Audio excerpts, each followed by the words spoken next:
तो दोस्तों, आज की कहानी का नाम है गरीब किसान की कहानी। एक किसान था जिसके 2 बेटे थे। वह बहुत ही आलसी और निकम्मे थे। वह अपने पिता को कामकाज में हाथ बटाने के बजाय आलस किया करते थे, इधर उधर घूमते फिरते थे। किसान को अपने बेटों की बहुत फिक्र थी। वो सोचते थे कि मेरे मरने के बाद इनका क्या होगा, यह अपना पेट कैसे भरेंगे, अपने परिवार को कैसे संभाल पाएंगे। एक दिन किसान की हालत बहुत गंभीर थी।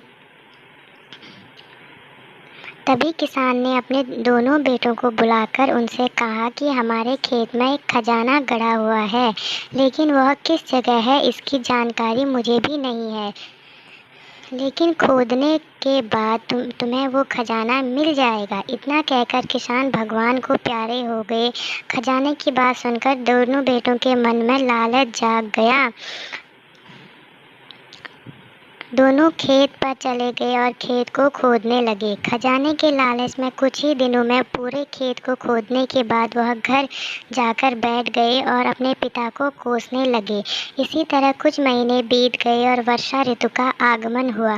किसान के बेटों के पास पेट भरने के लिए सिर्फ एक ही जरिया था, वह खेती। तब बाकी किसानों की तरह किसान के बेटों ने बीज बोने शुरू कर दिए।